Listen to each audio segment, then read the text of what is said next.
যারা অশ্লীল সিনেমা দেখেন, যারা অশ্লীল কিছু দেখেন, দেখার সময় এই হাদিসটা মাথায় আনবেন। কি কয় নবীজি দেখেন, ওয়ানাদাউল মাওয়াজিনাল কিসতা লিয়াউমিল কিয়ামাতি ফালা তুযলামু নাফসুন শাইআ।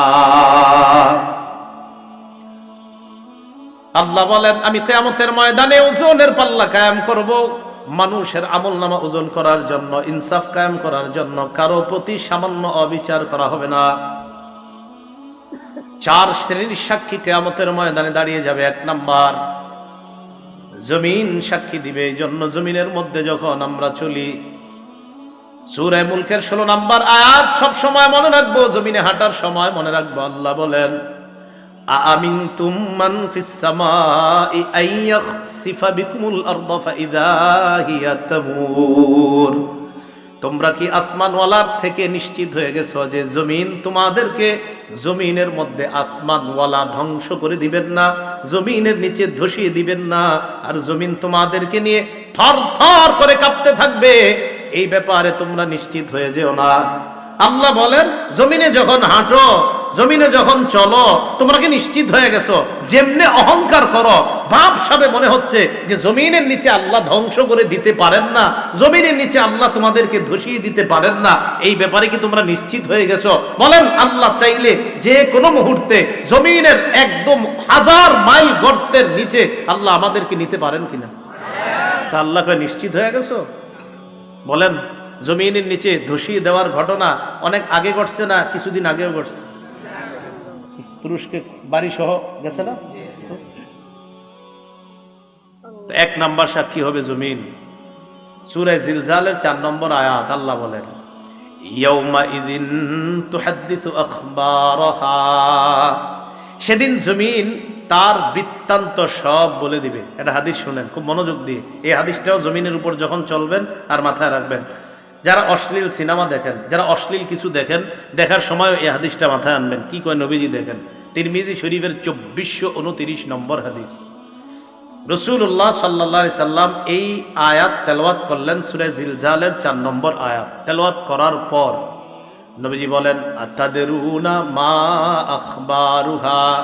তোমরা কি জানো জমিনের বৃত্তান্ত কি, জমিন কি বলে দিবে? সাহাবীরা বললেন, আল্লাহ আর তার নবী ভালো জানেন। নবীজি বললেন, ফাইন্না আখবারাহা আন তাশহাদা আলা কুল্লি আবদিন ওয়া আমাতিন বিমা আমিলা আলা যহরিহা আন তাকুলা আমিলা কাযা ওয়া কাযা ইয়াউমা কাযা ওয়া কাযা। নবীজি বলেন, জমিন এইভাবে বৃত্তান্ত বর্ণনা করবে, আতুশাল অমুক এলাকার অমুক বান্দা ওই সময় এতটা বাজে অমুক দোকানের সামনে দাঁড়িয়ে টেলিভিশনের মধ্যে অশ্লীল সিনেমা দেখছে, মাবুদ আমি জমিন তার বিরুদ্ধে সাক্ষী দিয়ে দিলাম, তোমার কাছে বিচার চাই। সময়, স্থান সব বলে দিবে জমিন। 2 নাম্বার সাক্ষী ফেরেশতা। সূরা ইনফিতরের 10 থেকে 14 নম্বর আয়াতে আল্লাহ বলেন, ওয়া ইন্না আলাইকুম লাহাফিজিনা কিরামান কাতিবিনা ইয়ালামুনা মা তাফআলুন ইন্নাল আবরারা লাফি নাঈমিন ওয়া ইন্নাল ফুজ্জারা লাফি জাহিম। আল্লাহ পাক রব্বুল আলামিন বলেন, তোমাদের সাথে সংরক্ষণকারী যত্নবান ফেরেশতারা আছে, তোমরা যা করো তারা তা দেখে। সম্মানিত লেখকগণ, আল্লাহ এরপর বলেন, পুণ্যবানরা নেয়ামতে পরিপূর্ণ জান্নাতে থাকবে আর অপরাধীরা জাহান্নামে থাকবে। বলি নাউজুবিল্লাহ। এখন আমরা বাঙালি তো প্রশ্ন করে ফেলতে পারি, আল্লাহ বলছে সম্মানিত লেখকগণ থাকবেন, লেখকগণ কি করে? এটা কিন্তু বলে নাই লেখকের কাজ কি, কিন্তু এই আয়াতে তো আল্লাহ বলে নাই লেখে। অনেক লেখক আছে লেখে না। তো এইরকম মনে করেন বাংলাদেশিরা এই প্রশ্ন করেও ফেলতে পারে যে হুজুর আল্লাহ বলছে লেখকগণ থাকবে, কিন্তু লেখকগণ লেখবে এটা কই আছে? তো যেহেতু এরকম বইলা ফেলতে পারেন, এই জন্য এই জবাব আল্লাহ কোরআনে দিয়ে দিছে। সূরা যুখরুফের 80 নম্বর আয়াতে জবাব আল্লাহ দিছে। আল্লাহ বলেন, আম ইয়াহসাবুনা আন্না লা নাসমাউ সিররাহুম ওয়া নাজওয়াহুম বালা ওয়া রুসুলুনা লাদাইহিম ইয়াকতুবুন। তারা কি মনে করে তাদের গোপন কথা আর কানাকানি কথা আমি আল্লাহ জানি না? এমনটা কি তারা মনে করে তাদের গোপন কথা আর তাদের কানাকানি কথা আমি জানি না? আমি আপনাদের সামনে কথা বলতেছি, আল্লাহ এটাও জানি। আমি ওনার সাথে এখন কানে কানে কিছু বলবো, আল্লাহ এটাও জানি। আমি ঠোঁট বলা বন্ধ করব, বন্ধ করার পর আমি মনে মনে কিছু বললাম, আল্লাহ কয় এটাও শুনি, জানি।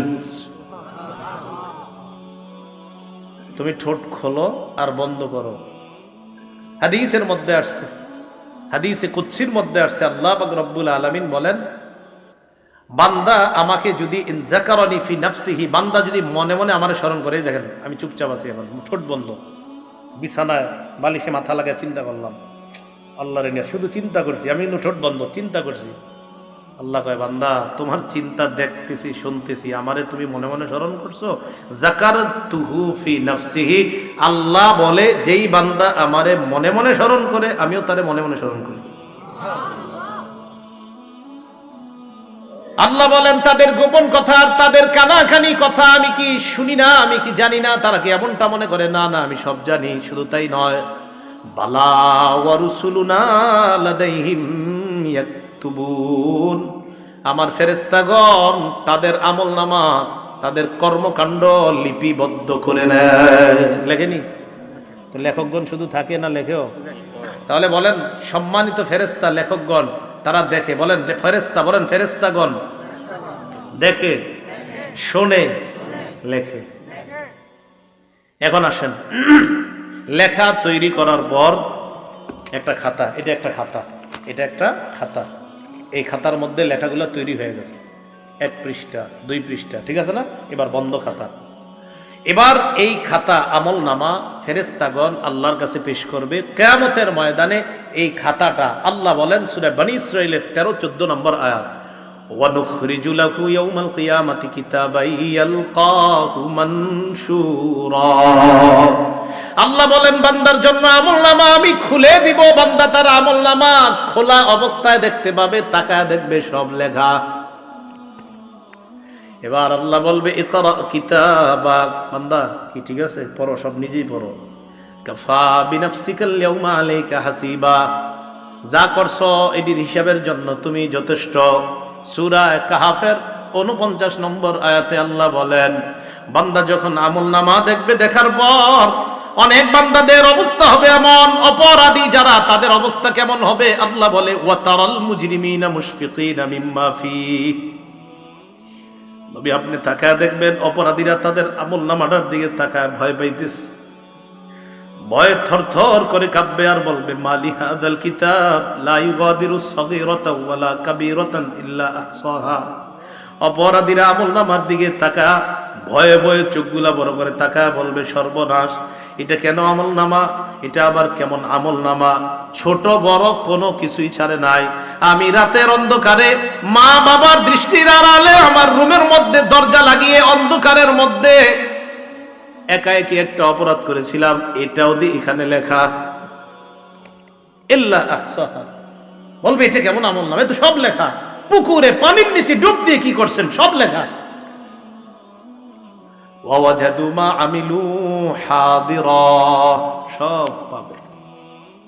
সূরা নাবার 40 নম্বর আয়াতে আল্লাহ বলেন ইয়াউমা ইয়ানজুরুল মারউ মা কদ্দামাত ইয়াদা,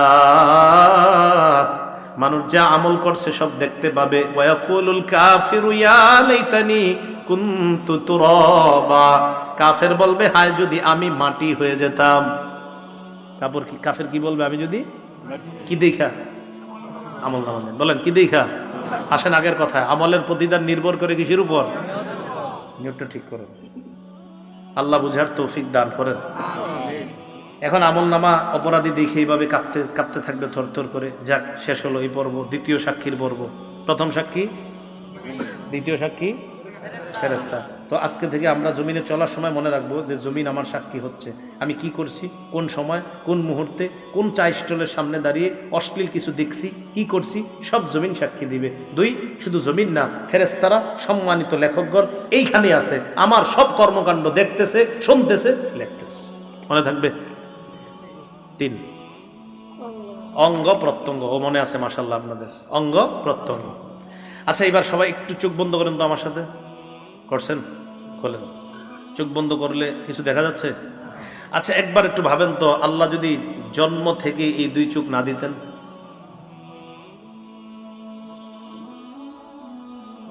সূরা ইয়াসিনের ৬৬-৬৭ নম্বর আয়াতে আল্লাহ বলেন, ওয়ালাউ নাশাউ লাতামাসনা আলা আ'য়ুনিহিম ফাস্তাবাকুস সিরাতা ফাআন্না ইউবসিরুন। আল্লাহ বলেন, আমি যদি চাইতাম তাদেরকে আমি আল্লাহ তাদের আলো লোপ করে দিতে পারতাম, চোখের আলো লোপ করে দিতে পারতাম। চোখের আলো সরিয়ে দিয়ে আমি আল্লাহ যদি তাদের চোখগুলা চেহারার সাথে মিশিয়ে দিতাম, চলতে চাইলেও তারা চলতে পারতো না। একটু চিন্তা করে দেখো, তোমার এমন করলে কেমন হতো। এরপরে আয়াতে বলে, ওয়ালাউ নাশাউ লামাসাখনাহুম আলা মাকানাতিহিম, আমি যদি তাদের অঙ্গগুলা বিকৃত করে দিতাম, আমি যদি তাদের চেহারা বিকৃত করে দিতাম, হাত পা অঙ্গহানি করে দিতাম। হাত যদি না থাকতো সুদের টাকা ধরতো না, পা যদি না থাকতো পা দিয়ে খারাপ কাজ করতে যাইতো না। আল্লাহ বলেন, আমি এগুলা দিলাম, তো তুমি কি করতেছো এগুলা? আমি যদি না দিতাম কি করতা? ফামাস্তাতাউ মুদিয়া, সামনেও যেতে পারতা না, ওয়ালা ইয়ারজিউন, পিছেও আসতে পারতা না। কি করতা তুমি? এখন আল্লাহ বলেন, এতগুলো আমি জিনিসগুলা দিলাম আর তুমি খারাপ কাজ করলা। সূরা ইয়াসিনের ৬৫ নম্বর আয়াতে কি বলে দেখেন, আল্লাহ তাকে কিয়ামতের মাঠে জিজ্ঞাসা করবে, আই এটা করছো, এটা করছো? না, আল্লাহ করি নাই। বলবে, করো নাই? না। আল ইয়াউমা নাখতিমু আলা আফওয়াহিহিম, মুখে মোহর মেরে দিবে। মোহর মারার পর আল্লাহ বলেন, ওয়া তুকাল্লিমুনা আইদিহিম, তাদের হাত আমি আল্লাহর সাথে কথা বলবে।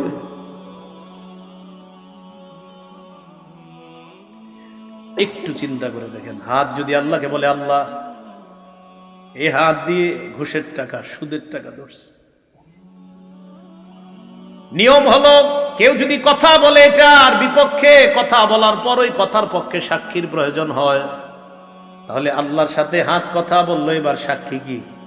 ওয়াতাশহাদু আরজুলুহুম বিমা কানু ইয়াকসিবুন, পা সাক্ষী দিয়ে বলবে, আল্লাহ হাত যা যা বলছে আমি পা হাতের পক্ষে সাক্ষী দিয়ে দিলাম।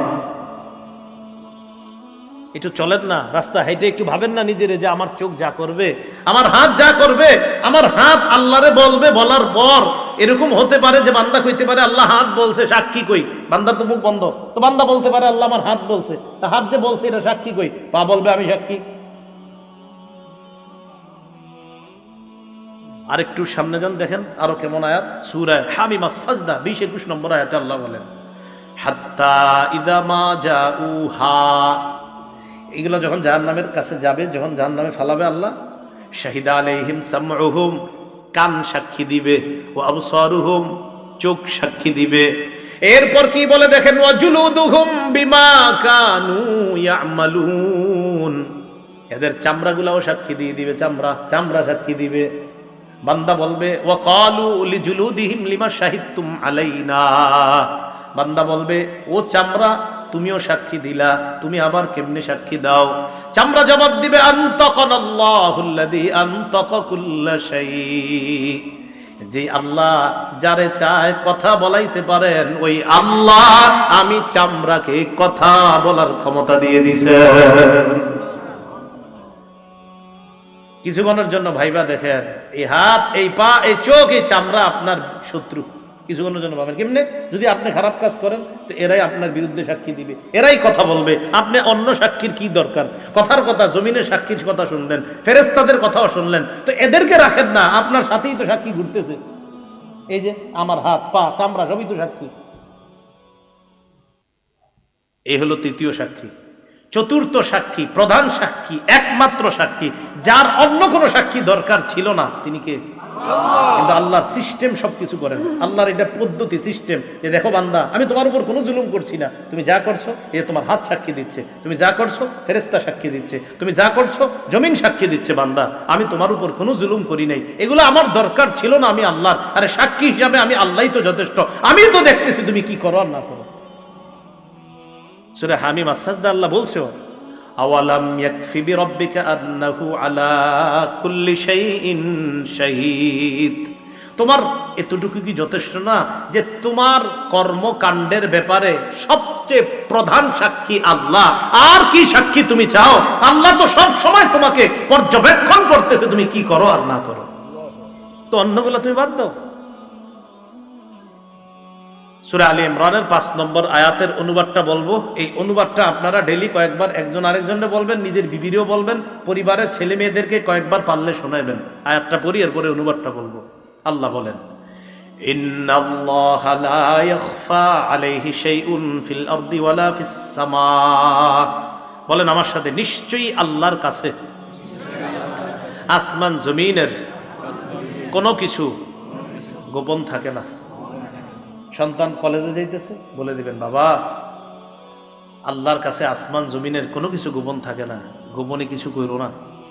মেয়েটা যাইতেছে, বালেগা হয়ে গেছে, বাহিরে যাওয়ার সময় বলে দিবেন মা, আমি বাবা আছি, তোমার মা আছে, হয়তো আমরা তোমার সামনে থাকি, তুমি কিছু করো না, হয়তো আমাদের অগোচরে তুমি কোনো অন্যায় করতে পারো, তবে একটা কথা মনে রাখো, আল্লাহর কাছে আসমান জমিনের কোনো কিছু গোপন থাকে না। তুমি যা করবা ভালো করো, এটাও আল্লাহর কাছে জানা আছে আল্লাহর। তুমি যদি খারাপ করো, এটাও আল্লাহর জানা আছে। আল্লাহর কাছে কোনো কিছু গোপন না। তুমি যা যখন যেভাবে করো সব আল্লাহ জানে। এই আয়াতটা প্রতিদিন কয়েকবার একজন আরেকজনে শোনাইবেন অনুবাদটা, যে সূরা আলী ইমরানের 5 নম্বর আয়াতে আল্লাহ বলে দিয়েছেন, নিশ্চয়ই আল্লাহর কাছে আসমান জমিনের কোনো কিছু গোপন না। আমার দিকে সবাই তাকান, একটু চোখের দিকে। এই চোখ সামনের দিকে তাকায় রয়েছে, মাঝে মাঝে আর চোখে অন্য কিছু দেখি, এরকম হয় না? আরে হয় কিনা? মনে করেন তাকায় রয়েছে, কিন্তু আর চোখে কিছু দেখে ফেললাম, আবার চোখ সরে ফেললাম। আল্লাহ বলে, ইয়ালামু খাইনাতাল আয়ুন, এই বান্দা তুমি যে চোখের খেয়ানত করলা না, এই যে ঠুস করে কি একটা করলা, এটাও আমি জানি। তুমি কি করো? আরে তুমি করোটা কি? আল্লাহ আমাদেরকে বুঝার তৌফিক দান করেন। এখন আমার আমল নামা আমাকে দেওয়া হবে, সাক্ষীদের কাজ শেষ। এবার হয়তো ডান হাতে হতে পারে আমল নামা, না হয় বাম হাতে। আল্লাহ বামপন্থী থেকে এই মুহূর্তে আমাদের কারো নাম থাকলে আল্লাহ যেন কেটে দেয়। ডান হাত ওয়ালা যাদের আমল নামা আল্লাহ ডান হাতে দিবে, তাদের কাতারে আমাদের সবার নাম যেন আল্লাহ এখনই লিখে দেয়। সম্ভব না, সম্ভব না, এক মুহূর্ত জাহান্নামের আযাব সহ্য করা সম্ভব না। সূরা হাক্কার 19 থেকে 31 নম্বর আয়াতে আল্লাহ বলেন, ফাআম্মা মান উতিয়া কিতাবাহু বিয়ামিনিহি, আমল নামা ডান হাতে দেওয়া হবে যাদের একদল। তো দেওয়ার পর পরীক্ষার রেজাল্ট ভালো হইলে কি করেন? খুশিতে আরেকজনকে নিয়ে দেখান, আব্বা দেখেন, এই সেই। আমল নামা ডান হাতে পাওয়ার পর সে দৌড়ে পরিচিত জনদের কাছে যাবে, যাওয়ার পর বলবে, ফায়াকুলু হা উমকরাউ কিতাবিয়া, পরিচিত জনদেরকে বলবে, যে দেখো আমল নামা আমার পেয়ে গেছি, একটু তোমরাও পড়া দেখো, আল্লাহ আমারে পাশের খাতায় নাম দিয়ে দিছে, তোমরা একটু পড়া দেখো, আমি পাস, আমার ডান হাতে দিয়ে দিছি। একটু চিন্তা করেন যে আল্লাহ যেন আমারে এটাই করে কিয়ামতের মাঠে, আমাদের সবাই যেন এটাই করে। তো এটা বলার পর ওই বান্দার আমল নামা ডান হাতে দিবে, দেওয়ার পর বান্দা বলবে, ইন্নী জনান্তু আন্নী মুলাকিন হিসাবিয়া, জানো আমি বিশ্বাস করেছি দুনিয়াতে থাকতে যে আজকের এই হিসাবের মুখোমুখি আমার হতে হবে, এই বিশ্বাস আমার ছিল। আলহামদুলিল্লাহ, হিসাব নেওয়ার পর আমার রব আমার ডান হাতে আমল নামা দিচ্ছে। তো এটা হওয়ার পর আল্লাহ বলে, ফাহুয়া ফি ঈশাতির রাদিয়া, সন্তুষ্টজনক অনন্তকালের আরাম আয়েশের মধ্যে ওই বান্দা অবস্থান করবে। ফি জান্নাতিন আলিয়া, উচ্চ জান্নাতের মধ্যে। কেমন জান্নাত? কুতুফুহা দানিয়া, এত সুন্দর বাগানের মধ্যে থাকবে, যেই বাগানের ফল ওই জান্নাতি পারবে আর খাবে। আরে না না, পারাও তো একটা কষ্টের ব্যাপার। আমি কি জান্নাতে তারে কষ্ট করার জন্য দিছি না? আমার বান্দার ফল খাইতে মন চাবে, ফলটা তার মুখের কাছে চলে আসবে। এখন দেখেন কি কয় পরে, কুলু ওয়াশরাবু হানিআম বিমা আসলাফতুম ফিল আইয়ামিল খালিয়া। এরপর তাকে বলা হবে, বান্দা খাও, পান করো, স্বাচ্ছন্দ্যে আরামে যেমনে মন চায় খাও। দুনিয়াতে কিছুদিন কষ্ট করেছিলা, রাতে শীতের রাত ল্যাপটা ফালায়া দেয়া মসজিদে ফজর করেছিলা, রাতে ঝড় বৃষ্টি হচ্ছে, তুমি সবাই না গেল, তুমি গিয়েছিলা মসজিদে, গিয়ে দেখছো শুধু ইমাম মুয়াজ্জিন আর 2-1 আছে, মাশাআল্লাহ তুমিও গিয়েছিলা বান্দা, একটু কষ্ট করেছিলা, 40 বছর 50 60 বছর, হ্যাঁ কষ্ট করেছিলা তো করেছিলা, তো এখন তুমি গাছ থেকে পাইরা ফল খাবা মানি না? না, তোমার যেভাবে যখন যেমনে মন চায়, শুধু মন চাইবে, আসতে দেরি হবে না, বাস। তুমি ফেলে আসা জীবনে যা করেছো এর প্রতিদান আমি আল্লাহ তোমাকে দিয়ে দিলাম। এলো ডান হাতের আমলনামা। ও আম্মা মান উতিয়া কিতাবাহু বিশিমালিহি, সাক্ষীদের সাক্ষী নেওয়ার পর আরেক দল মানুষের আমলনামা বাম হাতে দেওয়া হবে। বাম হাতে দেওয়ার পর এই বান্দা বলবে, ইয়া লাইতানি লাম উতা কিতাবিয়া, হায় আমার আমলনামাটা যদি আমাকে দেওয়া না হতো। পরীক্ষায় ফেল করার পর অনেকে চিন্তা করে, হায় যদি আমার এই পরীক্ষার রেজাল্টটা নাই জানতাম, আহারে এই পরীক্ষাটা যদি কোনো মতে বাদ হয়ে যেত, এটা পরীক্ষা দিছে ভালো হয় নাই তো চিন্তা করে এটা যদি কোনো মতে বাদ হয়ে যেত, ঘোষণা করতো যে এই পরীক্ষা আবার দিতে হবে। কিয়ামতের ময়দানে বান্দা আমলনামা দেখবে, বাম হাতে দেখার পর বলবে, ইয়া লাইতানি লাম উতা কিতাবিয়া, আমার আমলনামা যদি আমাকে দেওয়া না হতো। ওয়ালাম আদরি মা হিসাবিয়া, আমার হিসাবটা যদি আমি জানতে না পারতাম। ইয়া লাইতাহা কানাতিল কাদিয়া, হায় মরণ যদি আমার শেষ ফয়সালা হতো, মানে মরার পর যদি আমি মাটি হয়ে যেতাম আর যদি এখানে আসতে না হতো তাহলে তো সব হয়ে যেত বা বেঁচে যেতাম। তখন কি বলবে জানেন? মা আগনা আন্নি মালিয়া, আমার কত টাকা পয়সা ছিল কোনো কাজে আসলো না। হালাকা আন্নি সুলতানিয়া, আমার কথায় মানুষ উঠতো বসতো এটাও কাজে আসলো না, চলে গেল। আল্লাহ বলবেন, খুজু, ফেরেশতাদেরকে বলবেন ধরো, ফাগুল্লু, এটারে বেরি পড়াও। সুম্মাল জাহিমা সাল্লু সুম্মা ফি সিলসিলাতিন যারউহা ৭০ যিরাআন ফাসলুকু, শিকল দিয়ে বাঁধো, যে শিকলের গজ হবে ৭০ গজ। তাফসীরের কিতাবে আছে নাক দিয়ে শিকল ঢুকিয়ে পিছনের রাস্তা দিয়ে বের করে পুরাটা শরীরের মধ্যে পেঁচায়া এই ব্যক্তিকে এইভাবে ধাক্কা মেরে জাহান্নামে ফেলে দেওয়া। বলছিলাম আমার আপনার আমলনামা এটা হয়তো ডান হাতে দেওয়া হবে, না হয় বাম হাতে। তাই আমল আমরা দুনিয়াতে যারা করছি মুসলমান, আমাদের আমলগুলো যেন শুদ্ধ হয় আর আমলের নিয়তটাও যেন শুদ্ধ হয়। ১ টাকা দান করি সেটাও শুদ্ধ নিয়তে দান করব, ১ লক্ষ টাকা সেটাও পরিশুদ্ধ নিয়তে দান করব, ১ কোটি টাকা এটাও শুদ্ধ নিয়তে দান করব, কাউকে দেখানোর জন্য না। সহিহ বুখারীর বর্ণনায় আসছে ২১১৮ নম্বর হাদিস, আম্মা জান আয়েশা সিদ্দিকা রাদিয়াল্লাহু তাআলা আনহার বর্ণনা। তিনি বলেন, ইয়াগজু জাইশুনিল কাবা, নবীজি সাল্লাল্লাহু আলাইহি সাল্লাম বলেছেন, এক জামানায় একদল মানুষ কাবা ধ্বংস করার উদ্দেশ্যে রওনা করবে। নাউজুবিল্লাহ। ইউখসাফু বিআউয়ালিহিম ওয়া আখিরিহিম, তাদের পূর্বাপর সামনের পিছনের সব মানুষগুলারে ধ্বংস করে দেওয়া হবে, গজব আইসা ধ্বংস করে দিবে। আম্মা জান আয়েশা বলেন, আমি বললাম, ইয়া রাসূলুল্লাহ, ফিহিম আসওয়াকুহুম ওয়া লাইসা মিনহুম, এদের মাঝে এমনও মানুষ আছে যারা তাদের বাজারের পণ্য সামগ্রী ইত্যাদি নিয়ে যাচ্ছে, আবার যারা তাদের অন্তর্ভুক্ত না। মনে করেন ১০০ জন রওনা করছে, এর মধ্যে ৫০ জন কাবা ধ্বংসের নিয়ত আর ৫০ জন ভালো মানুষও তো থাকতে পারে। হুজুর, নবীজি বললেন, আয়েশা সবাইরই ধ্বংস করবে আল্লাহ, সবাইরই, ভালোগুলাও ধ্বংস হবে। তারপর এখানে নিয়ত কাদের ছিল ভালো, কারা কাবা ধ্বংসের নিয়তে গিয়েছে আর কারা ভালো নিয়ত ছিল এখানে, এটা তো আল্লাহ জানেন। ওই নিয়ত অনুযায়ী কিয়ামতের মাঠে তাদেরকে ফলাফল দিয়ে জান্নাত দেওয়া। কথা মনে থাকবে তো? তাহলে নিয়তের উপর আমলের প্রতিদান নির্ভর করে।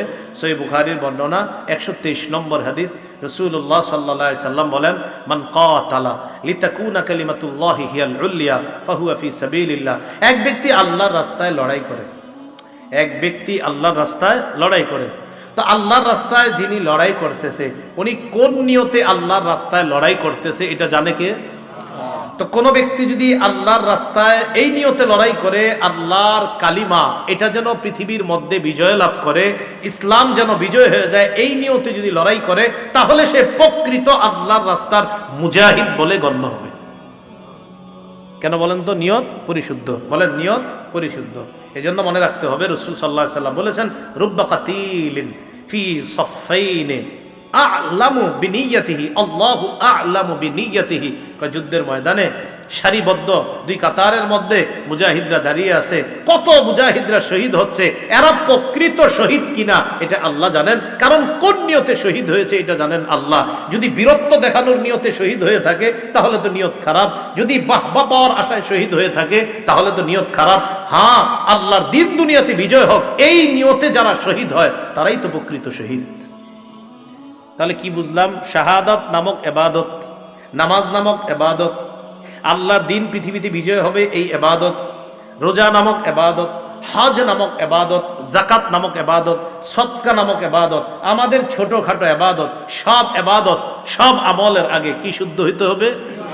আল্লাহ আমাদের সকলকে পরিশুদ্ধ নিয়তের সাথে যেন আমলগুলা করতে পারি, আল্লাহ তৌফিক দান করবেন। হযরত মুনাজাত করবেন ইনশাআল্লাহ, আখেরি মুনাজাত, আমরা মুনাজাতে অংশগ্রহণ করব। একজন একটা প্রশ্ন দিয়েছেন, প্রশ্নটা কোনো মাদ্রাসার আলেমকে গিয়ে করবেন। হ্যাঁ, যিনি দিয়েছেন কোনো মাদ্রাসার আলেমকে করবেন, প্রশ্ন উত্তর দিয়েন না, ইউটিউবাররা আছে না ঝামেলা লাগাই, প্রশ্ন দিবেন না, প্রশ্ন মাদ্রাসায় গিয়ে করবেন। একজনে লেখছেন একটা জিনিস, ওইটা সঠিক না, একজন একটা জিনিস লেখছেন আর কি, এটা বলা সঠিক না। যিনি লিখছেন বাস আপনি জেনে নিয়ে না, আপনি অন্যদেরকে জানাই দেবেন, এটা বলা সঠিক না, যেটা লেখছেন আর কি বাস।